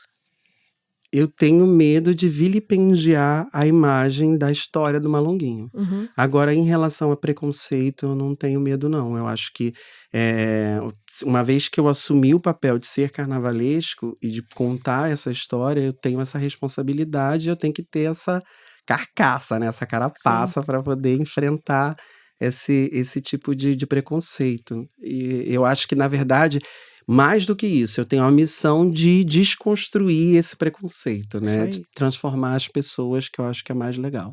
Querendo ou não, preconceito é só desconhecimento. Né? Exatamente. Muito bonito. Nossa, eu fiquei encantada. Que bom. É engraçado, vindo pra cá hoje, lá no Santa Marta, a gente também vai propor um enredo próximo. Eu sei. O Candomblé vai ser próximo ao Candomblé, não vai ser aquele outro. Aquele outro eu vou guardar e o senhor trate de não abrir a boca pra ninguém, hein? Se quem quiser, faz o pix. E aí, na nossa reunião com a diretoria, teve essa coisa do peso, né? Porque, querendo ou não, as escolas pequenas, elas sofrem muito com a falta de componentes, né? Um grande exercício nosso é de ficar cativando os componentes. E aonde a gente está inserido hoje tem muito preconceito com relação, principalmente, à religião de matriz africana. E aí, fazer um enredo de matriz africana, a gente fez a discussão super saudável até que ponto isso afasta ou atrai, né? E aí chegou-se à conclusão lá que o lugar de botar é a escola de samba. Né? Tem que enfrentar isso de algum jeito. Aí, tô falando dos meus sinais agora. Aí hoje, vindo pra cá, peguei um Uber que esqueci o nome dele, mas ele é a harmonia do Salgueiro e da Mocidade. Né? O povo do carnaval espalhado. E aí a gente começou a falar. E aí ele falou do enredo do Salgueiro, o quanto é pesado o enredo do Salgueiro, né? Trazendo esse termo pesado para esses enredos que são de matriz africana, né? Que na realidade é isso, é puro desconhecimento, por isso que acha pesado, né? E eu tentando argumentar para ele que não era pesado, que era super leve. Só que é isso, de cara vem essa coisa do pesado. É muito bonito isso, de tocar, de dar a luz para esses assuntos e trazer. E aí trazer o Jeje também, trazer essa entidade que é cabocla, que é brasileira, que é a mistureba de tudo, sim, né? Sim. E que de algum jeito lida com um elemento que é completamente natural, né? A Jurema. Natureza, né? Que é a natureza, mas que pode ser encarada como uma... Eu tô fazendo advogado do diabo aqui, né? Que pode ser encarada como uma droga também, né? Sim. Porque ela faz isso, porque ela abre. Já existem até estudos científicos da Jurema para ela, de fato, se tornar remédio. Né? O que é o que a gente está falando, né? O desconhecimento, às vezes, a gente precisa respeitar essa sabedoria ancestral. Como era contada a história do Malunguinho, hoje ele hoje ele entra para a historiografia porque existe um registro. Como é uma ciência, eles chamam pau de ciência, né? A Jurema é uma ciência. Hoje ela está sendo estudada na ciência porque daqui a pouco, com certeza, eles vão encontrar exatamente o que de fato cura, né? O que de fato, qual é o benefício dessa planta. Talvez encontrar não, talvez eles vão enquadrar. Exatamente, porque o encontrar já foi. Já Existe. já vai enquadrar como que nomeia para ficar nos critérios científicos, Exatamente. né? E é lindo, né? É lindo. Porque eu fico triste quando eu ouço, principalmente o povo de samba, falar é pesado esse enredo. É mais um afro. Sabe, eu acho que a gente precisa. A nossa cultura, ela é cultura de terreiro, né? A gente nasce de um terreiro, a gente nasce do terreiro Nagô de Tiaciata. Então, esse é o lugar de fala dessa comunidade. Né, de falar do que nós somos, das nossas origens. Ser pesado é um enredo totalmente nacional. É um enredo nosso, brasileiro. O Malunguinho viveu aqui, pisou no mesmo chão, sabe? E é uma história que as pessoas não conheciam, poucas pessoas, e que vai, daqui a algum tempo, talvez, ser explicada em escolas também, assim como Rosa. A intenção do carnaval pra mim, o carnaval sempre foi pra aprender, né? Tanto que a gente em episódios cansou de falar que eu fazia matérias em escola por causa de samba. A gente conhece Zumbi por conta do carnaval. Do samba, isso aí. A gente conhece Chica da Silva por conta do carnaval. Depois se tornou novela e tal. Depois se tornou tudo isso aí. Mas aí o carnaval, você vê o papel que o carnaval tem, né? Tantos personagens que talvez se não existisse o carnaval, a gente não iria conhecer. Ia ficar apagado. Ou só se a gente fosse os malucos lá, né? De ficar fuçando sozinho, né? Mas é o nosso papel. É muito bom. E você falando um pouquinho, né? Já tá completamente definido o enredo? Não. Como você faz? Seu processo agora. Espera o sorteio, tem isso também, né? Ajuda. E que bom, isso é uma coisa bem positiva, né? A gente ter agora o sorteio antecipado, acho que vai ajudar muito na estratégia. Antigamente era complicado, né? Na estratégia de como desenvolver o desfile, né? Pensar talha, porque tem o lado do correio, o lado do balanço. Apesar de eu adorar o lado do balanço. Assim. Enfim. Mas assim, o meu processo, esse ano, cada ano é de um jeito, né? Esse ano a gente fez um processo bem imersivo mesmo, assim.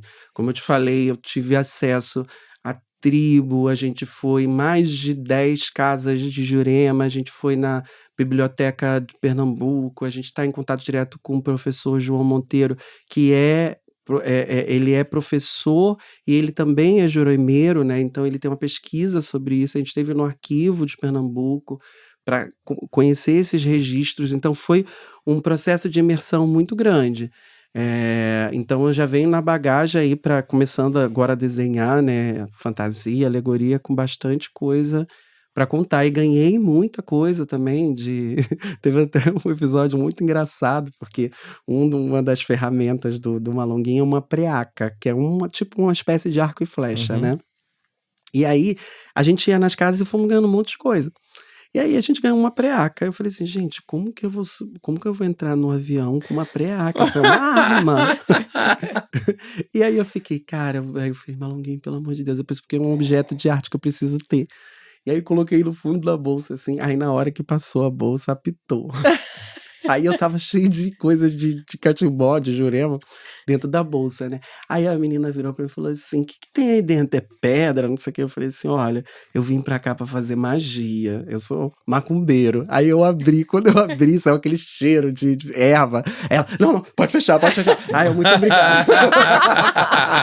E a preaca veio. A preaca tava na minha sala.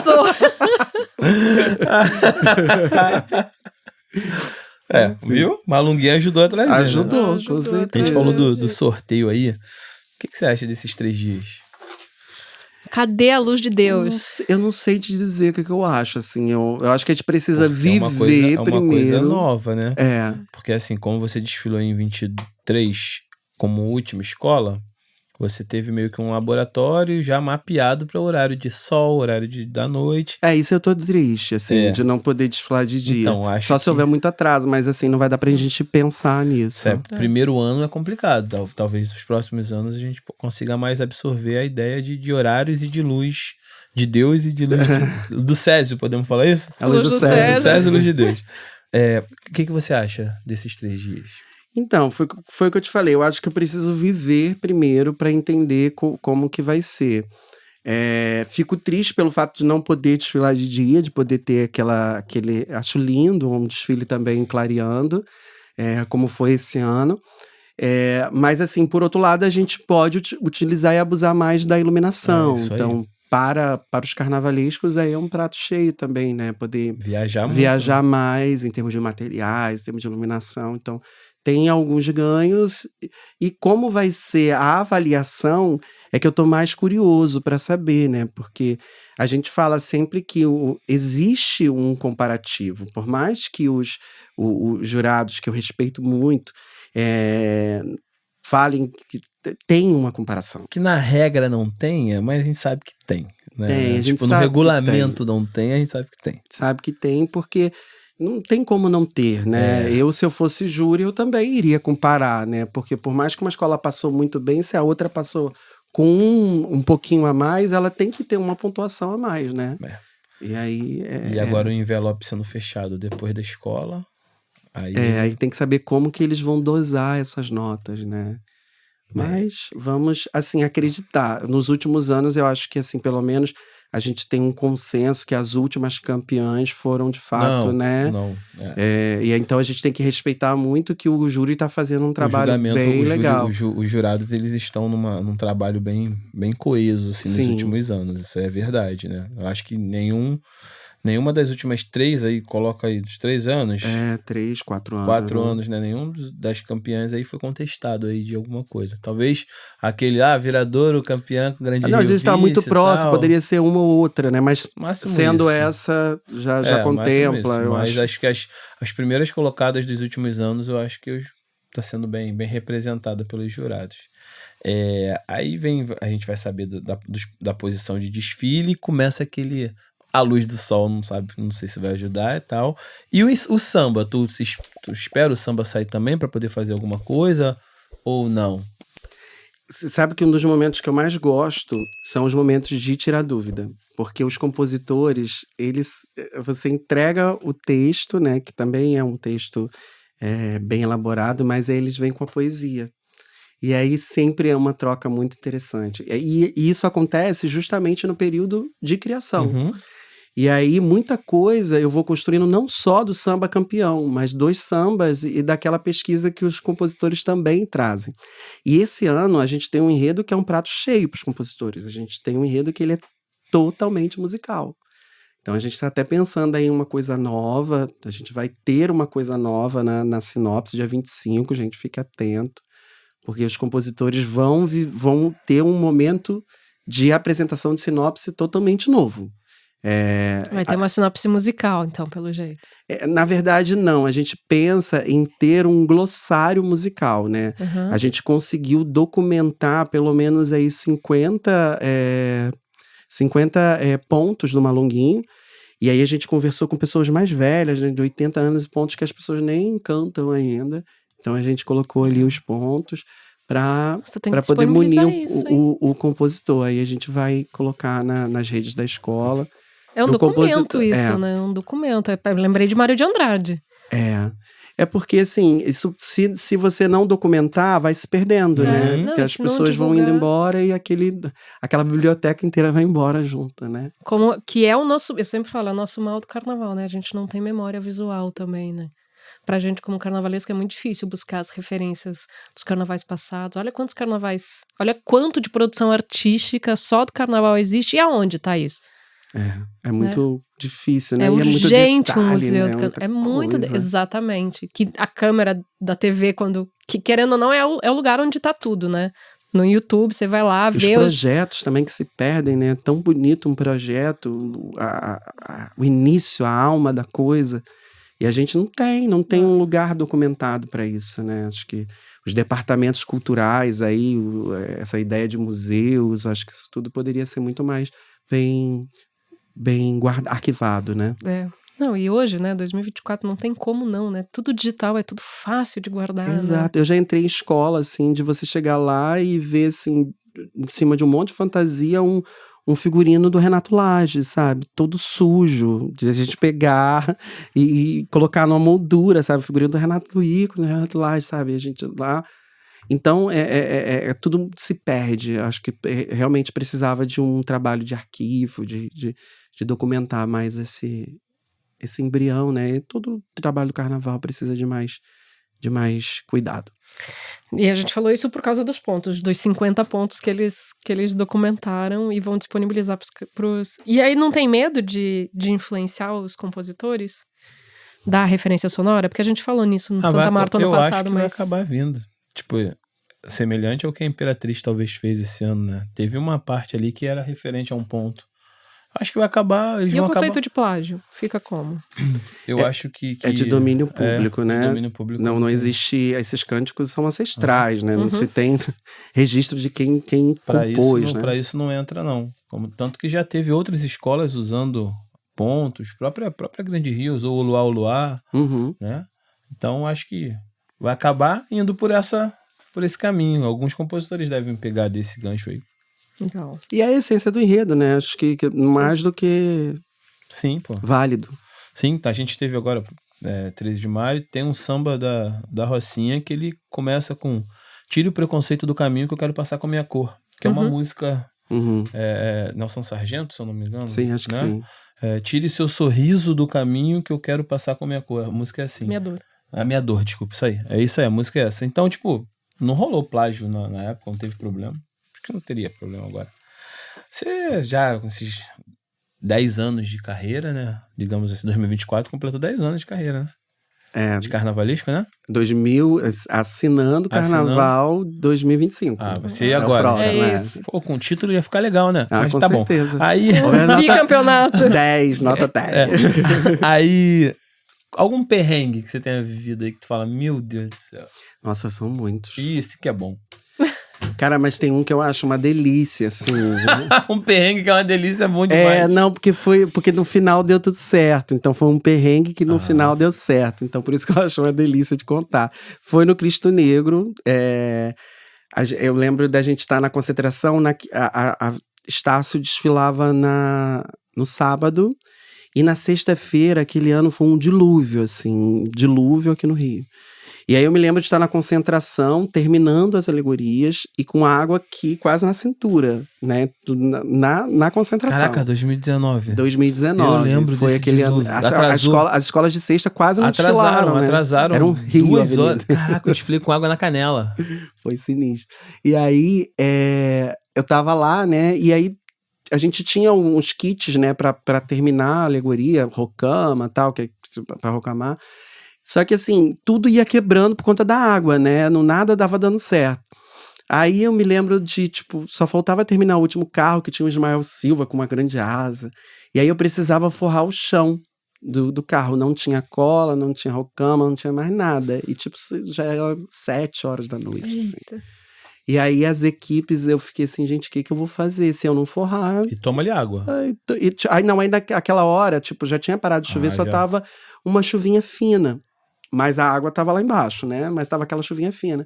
Aí eu falei com o pessoal da equipe assim, aí eu peguei o tecido, joguei assim no chão, e aquela chuvinha fina tava empoçando. E aí, tipo, ela tava ficando grudadinha. Eu falei, cara, a gente vai amassar o tecido, que a gente chama no carnaval de farfalhar, e essa água vai colar. Aí todo mundo foi, vamos fazer isso e tal. E aí fui tomar meu banho, correndo, barracão ali do lado, pra voltar pro desfile. Aí cheguei lá, olhando assim, ainda tava colado. Eu falei assim, meu Deus, isso é milagre. Quando entrou o desfile, bateu um vento e não descolou. E aí eu me lembro do repórter da Globo, que eu não lembro o nome agora, ele falando assim, nossa, que carro bem acabado. Eu falei, meu Deus do céu, se esse vento for mais forte, vai descolar tudo. Aí eu considerei aquilo ali quase como um milagre, porque... realmente não era para ter ficado. Porque era um tecido fino. E um ventinho e levantava tudo. E não tinha cola, não tinha nada. Tu falou de 2014 também, quando lá no ser assistente. A Estácia era meio que favorita a ganhar o carnaval aquele ano, não tava? Nos bastidores como favorita? Aí veio a Viradouro, né? Justo a Viradouro, e veio com um desfile avassalador naquele ano, né? Foi, então, orgulho de ser Niterói, né? O samba funcionou muito. Tem um amigo meu que fala que quando viu a Viradouro vindo pulsando assim, a Estácia era depois da Viradouro? Era depois. Depois da Viradouro. Quando viu a Estácia vindo, a Viradouro pulsando aqui, ele já lá na concentração Já era. Já deu. Vamos fazer a nossa parte, mas já deu. A Viradouro vinha pulando aqui assim. Eu lembro, tu falou agora, instalou aqui esse desfile. Foi bem legal. Então você bota a mão na massa. Você continua botando a mão na massa? Cola com água, viu? Com certeza. Queimando os dedos na cola quente. Eu tenho algumas cicatrizes aqui que eu falo que aqui o leão me mordeu. O leão da Estácio mordeu você. Que eu caí realmente nesse carnaval. Eu fui subir pra terminar o carro, o leão, porque o leão não tava acabado. Eu falei, gente, como o leão da Estácio não está acabado, né? E o povo, a Estácio vai descer, não sei o quê. Eu falei, não, na época eu ainda era assistente. Aí subi, tomei um tombo, assim, aí eu falo que o leão me mordeu ali. Eu fiquei marcado pelo leão. Mas eu gosto muito de meter a mão na massa, de estar junto, de entender os materiais. É claro que a Viradouro hoje me dá um conforto a mais, né? De ter uma equipe maravilhosa, incrível, inclusive os melhores. Parabéns à minha equipe, eu sempre gosto de enaltecê-los. Mas eu tô sempre ali, eu gosto de estar junto, de estar olhando, de estar acima da alegoria, testando as coisas. Você faz muito experimento de material? Faço alquimia. Você fica, tipo, olhando pra tudo pode virar carnaval. Faço alquimia, Faço alquimia. Não tenho preconceito com nenhum tipo de material. É que você falou do acetato, que por muito tempo sofreu preconceito, estopa, qualquer coisa, barro, eu misturo e a gente vai fazendo. Eu adoro essa brincadeira de texturas, assim. Então, é uma coisa que eu considero positiva no meu trabalho, de poder não ter preconceito, de ir mesmo se jogar em qualquer material para conseguir o efeito que fique legal. Legal. Falou de equipe, né? Eu lembro, a gente da rede social, a gente do Twitter, viu um tweet aí acho que foi do Marcelinho, falando que a sinopse da Viradouro tá uma coisa espetacular. E aproveitar para mandar um abraço pro Guga, né? Pro Gustavo, que fala um pouquinho dele também, como ele é importante, né, nesse processo, né? O Gustavo, ele é fera. O pessoal tá falando que ele agora é o Pelé das sinopses dos enredistas, né? O João é uma pessoa assim, eu gosto de falar primeiro como pessoa e depois eu falo profissional. O João é uma pessoa maravilhosa, incrível. Me lembro de já ser fã dele antes de trabalhar com ele, né? E aí quando a gente foi fazer Rosa, foi um momento muito marcante, assim, porque eu chamei o João para uma conversa. Marcelinho falou assim, vamos colocar um pesquisador. Aí eu falei assim, cara, eu sempre quis trabalhar com o João Gustavo. Eu posso conversar com ele? Mas assim, não, chama ele então pra conversa. Eu chamei uma conversa particular. E aí eu falei com ele, olha, João, quero fazer o enredo da Rosa. E ele falou assim, cara, isso não é um enredo, isso é uma missão. Aí eu virei pra ele e falei assim, essa missão não é só minha e tua. E eu acho que naquele momento ele fez assim, que ele tava meio que receoso de voltar a Viradouro, né, que ele já fez Viradouro. E aí a gente criou uma parceria muito legal, assim, de às vezes eu tá pensando, desenhando, e o João chega com texto do que eu já tinha feito. Conexão, né, cara? É uma conexão, assim, muito estranha, muito engraçada. E que a gente realmente tem cada vez mais trabalhado isso. E o João, além dele ser genial na escrita, né? Ele é essa pessoa doce, ele é essa pessoa aberta, né? Com portas e janelas abertas. Então, eu acho isso muito bom para poder trabalhar. Não tem uma vaidade, sabe? Realmente se desconstrói de qualquer tipo de vaidade. E ele é esse grande escritor, esse grande enredista, esse grande professor. Gênio. Mas ele não se vê assim, é o que eu acho mais lindo, assim, na pessoa, né? De conservar a integridade dela mesmo. Ele já tá tão no natural dele, pra ele é tão normal, pra gente ele é incrível, pra ele. Eu sou eu. É muito bom trabalhar com o João. Ele é um grande amigo também. Esse ano tomara que dê sorte de novo. Tô empolgado. E a sinopse realmente tá linda, gente. Tá muito bonita, tá muito... E assim, muito entregue para os compositores, assim, tem essa passada de bola, assim, tipo, agora é com vocês. Que o Marcelinho e o Marcelão se virem pra escolher o samba, que com certeza vai vir samba bom, não é isso? Não tem como, né, gente? Não tem. Enredo musical, grande tema. Muita cor, pelo sangue jeito. Nos olhos. Sangue nos olhos. O que eu acho legal desse enredo é que ele traz uma postura que é a postura do personagem. O Malunguinho, ele é um personagem de enfrentamento. Ele é esse anti-herói. Talvez existiu assim, todo mundo falou muito, Viradouro vai fazer o Alabê. reeditar o OAB, que eu acho maravilhoso, mas eu acho que reeditar, depois de um campeonato que foi tão louvado, eu acho que é comemorar. E a Viradouro vem com um personagem que ele é de enfrentamento. Então a Viradouro não tá vindo para comemorar, ela tá vindo realmente para disputar. E isso, quem vai de frente é a figura do Malonguinho. E isso eu acho muito legal, Muito como bonito. que a personalidade do nosso personagem traz a personalidade do que a gente vai viver e precisa viver nesse momento. Se veio das guerreiras, né? Das guerreiras enfrentando também pra guerra, agora vem Malonguinho também enfrentando e vai pra guerra de novo. É o herói do avesso. É isso aí. Mas é isso, o carnaval é esse ritual que a gente decide o tema do enredo pra decidir qual é a nossa macumba do ano, né? Como a gente se comporta pelo ano. Pelo jeito você faz exatamente isso também, né? Incorpora o seu enredo na sua forma de existência, na forma de existência da escola, né? Sem dúvida. Desse ano. Tem que ser assim, né? Porque a gente vai vestir aquele personagem. A comunidade vai vestir aquele personagem. Então, ela tem que estar imbuída das características, né, do personagem. Muito bonito. Eu vou já queimar uma pergunta que a Carla sempre faz. Você tem algum ritual? Ritual para o desfile. Para o desfile. É o Cleiton que faz essa pergunta. O Cleiton não era você, não? Não. Jurava que era você. Não, é o Cleiton, mas eu fiquei pensando nisso quando ele falou que ele desfilou do lado das baianas, fiquei pensando como é o dia de desfile acho que cada dele. ano é um ritual, mas o clássico pezinho direito, acho que todo ano... Na hora que entra na avenida... Mas cada ano é um ritual, porque cada ano também eu tô fazendo cada ano um tipo de conjunto de magias, né? Então, depende da macumba ali. Entendi. Mas você não tem um ritual nesse... Por exemplo, a gente entrevistou o Leandro, ele fala que vai de metrô. Sempre vai de metrô pro desfile. Teve o Júnior Escapinhos, a mesma cueca. Enfim, o Lolo falou que bebe uma cervejinha. Eu acho que é o ritual do Lolo, é o ritual que todo mundo participa. Você não tem acho que eu nunca deixei de tomar uma cerveja antes. Então o teu ritual também é um ritual também. Pra dar aquela... uma relaxadinha, né? E você vem lá no final da escola, sempre desfila no final da escola ou gosta de vir no começo da escola? Eu sempre... Eu gosto de... isso é um ritual, né? Não deixa de ser. Eu sempre fico ali na curva. No joelho. No joelho ali, pra ver toda a escola entrando, né? E depois eu vou. Esse ano eu fiz diferente porque eu recebi um recado, né? Eu tive que vir com as baianas até o primeiro módulo. Depois do primeiro módulo eu pude voltar. Cada ano é um ritual diferente, depende da energia que tá envolvendo. O ritual maior é estar ali, né? Acho que não, isso é que é mágico. Você sofre muito na entrada? Com os carros entrando, colocando os destaques lá naquele carvalhão, aquela coisa. Eu sou, assim, uma pessoa completamente diferente na concentração. As pessoas falam que eu sou uma pessoa doce, mas ali eu não sou doce.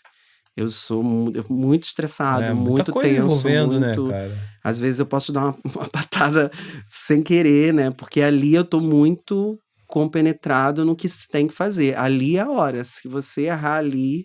né? Nunca mais você acerta. Então eu fico atento a tudo, eu fico mais ríspido, vamos dizer assim, porque aquele momento ali não tem tempo pra E é você que errar. tem o desfile inteiro na cabeça, né? Você sabe o lugar exato de cada coisa, de cada um. Cada peça que tem que subir, cada pessoa que tem que estar em tal lugar. Então, às vezes, a harmonia, a gente tem um trabalho muito grande, né, com a harmonia de diálogo, mas nem sempre na hora, assim, pode acontecer uma falha ou outra. Então, o carnavalesco tá ali, e a equipe próxima ao carnavalesco também, é muito bom, porque a gente pode ir ajustando esses detalhes, né, que fazem toda a diferença no final. Quem trabalha com carnaval, assim, igual você, um mestre de bateria, um diretor de bateria, um diretor de harmonia, se tiver calmo naquele momento ali, cara, não tem como. A escola tá pronta, a escola é campeã, mas naquele momento ali não tem como a pessoa ser calma. A gente vive um nível de estresse já. Primeiro, que ali é onde deságua o nosso estresse total, né? Porque a gente já tá vindo de um nível de estresse absurdo durante essas últimas semanas até o desfile. E ali no desfile, cara, é só a fonte de estresse sendo jorrada pro alto. Então, a pessoa que tá calma ali, mesmo, tem que passar qual é a receita, porque não existe pessoa calma ali. Não existe. Me passa, gente. Pra gente, porque não tem como. Minha filha até fala assim, eu nem falo com meu pai na semana do carnaval. Na semana. Porque a gente já tá como? Não tem como. Muito bem, estamos com 1h30 de programa. Passou rápido, né? Passou, muito gostoso. Muito rápido, muito rápido. Bom. Antes da nossa pergunta do milhão, 10 anos de Carreira. Como você se vê daqui a 10 anos? Olha. Eu me vejo fazendo carnaval. Pelo menos aí com mais uns 5 títulos. Se Deus quiser. Acho que vem mais. 10 foi 4, né? Foram 4. Eu me vejo sendo esse contador de histórias, assim. Eu acho que é o que eu mais gosto de fazer. Mais maduro, mas também com pensamento de reciclagem, de trazer novas pessoas para o samba, para nossa cultura. Eu acho que eu vou estar sempre lutando pela bandeira maior, que é a bandeira do samba. Perfeito. Que lindo. É isso? Pergunta de milhão? Pergunta de milhão. Quem você gostaria de ver aqui nessa mesa com a gente, batendo um papo? Pergunta Pode mais ser difícil do qualquer programa. pessoa. Mas tem que ser uma pessoa que viva? Não, por favor, pô. Morta Senão- vai ser um pouquinho mais difícil da gente trazer, Se mas... for morta, a gente tô vai ter que pensando mudar assim, a dinâmica uma do programa. utopia, A gente né? já começa agora aqui assim, Quantidade. aqui, ó. A gente muda a dinâmica do Não, programa. agora fiquei curiosa. Como que a gente faz? Eu não sei, a gente pode entrar numa A gente pesquisa fala, aí. Lança qualquer uma. Samba pode espiritual, próxima semana, brincadeira. Não, espiritual não, mas a gente pode trazer pessoas que falam sobre. Pode Não, ser porque ele falou, pode ser uma pessoa viva. Tem que ser. Não, porque você falou de uma forma que eu entendi assim, qual o sonho, assim, de Não, você quem quer? ver uma Cê entrevista quer ver aqui. aqui com a gente. Não, mas aqui. agora eu fiquei curiosa. Qual o sonho que é? Tem tanto. Tipo, eu sou fã do Oswaldo Jardim, que não tá mais entre nós, o Joãozinho 30. E eu ia falar, com certeza, essas pessoas para poder ouvir mais, né? Mas Bom, a gente não assim, consegue, se a gente conseguir, a gente avisa. de acho difícil. repente, né, numa sessão de Jurema. Talvez aí, ó. A gente pode fazer a gente parte tá 2. pensando em novos programas. A gente tá pensando em vários programas novos pra vocês aí, ó. Tarcísio acabou de dar uma dica. Então, Foi sem querer. Né? vamos trazer ele pra fazer junto. Pode puxar a sardinha pro seu lado, pra escola, pro cargo. Assim, que eu gostaria de ouvir mais, sempre eu gosto muito da Rosa Magalhães. Acho que se vocês conseguirem, vai ser um programa que eu não golaço. vou faltar. Vai A ser gente um golaço. tá tentando, Rosinha, mas ela tá um pouco mais reclusa nesse momento, né? Mas é sempre um papo maravilhoso e ela é engraçadíssima. Ela chegou a ser sua professora na UVA? Não. Não? Eu tive aula com a Helena Teodoro, esse ícone, né, também. Uhum. Mas com a Rosa eu tive alguns contatos, assim, pela Estácio, mas eu não cheguei a estudar diretamente com ela, não. Estudo sempre, né? Porque o trabalho História dela tá aí, história né? do carnaval, né? O trabalho dela tá aí pra gente estudar. É referência. A Rosa também é meu sonho, ter uma conversa com a Rosa aqui. A gente vai realizar. Deixa comigo. Vai ser incrível. Vou mandar uns e-mails aqui. Isso aí. Vamos gravar lá na casa Só... dela. Aí, ó, no formato. Só pra lembrar que nós somos uma produção Batuque Digital TV. Estamos aqui no Estúdio Rastro, aqui na Rastropop, Ipanema, Dani Dia. Um abraço. Hoje não temos o Cleiton na mesa, que tá de... Cleiton tá de quê hoje? Tá de papai, né? Tá de papai, Cuidando tá com a da Ganju, Ganju. né? E o Tiagão. Mais um abraço pra eles. E a gente aproveita já pra agradecer de verdade pela disponibilidade. A gente sabe como que é difícil, ainda mais nesse momento aí de brainstorm teu, de várias ideias. Muito obrigado por aceitar o convite. A gente já tá conversando há muito tempo. Te desejo todo sucesso nesse próximo carnaval, nessa sua jornada, que você consiga realizar um trabalho de novo dos seus sonhos, que cada carnaval é um sonho realizado, que você realiza o próximo sonho. E que venha o bicampeonato tetra, chamem como quiser, que não vou ser imparcial, é virador e vambora. Ué, bandeira, tu tá de boné. Com certeza. Sou Bonirê Mafá, né? Que é a isso aí. saudação a Malonguinho. Isso aí. Como? Obrigado. Fala de novo. Sou Bonirê Mafá. Sou Bonirê Mafá. Isso aí, saudação a ele. Sou Bonirê Mafá. É isso, obrigado, tá? Espero que você tenha gostado. Eu que agradeço, tá sendo super gostoso estar aqui conversando com vocês. E eu adoro falar de carnaval, contar histórias e trocar, né? Foi muito bom te conhecer, muito bom saber dos seus caminhos abertos, dos seus poros abertos. Porque, de algum jeito, não sei como falar, eu me sinto muito espelhada Que legal. nisso, de acreditar no que tá aqui que a gente não vê, sabe? Acreditar nos sinais, acreditar nos recados, acreditar que o carnaval é essa macumba do ano, é esse ritual do ano. Então, foi muito gostoso conhecer a figura Tarcísio também. Quero desfilar no Santa Marta. Hein? Vem, tá convidadíssimo pra vir lá pra intendente. É isso, gente. Obrigado de novo, tá? E vamos que vamos. Samba pode e show. Vai, como é? O quê? Sobô. Soboniremafá. Soboniremafá, Calafiou. Malunguinho. Venha. Calafiou, malunguinho, vambora.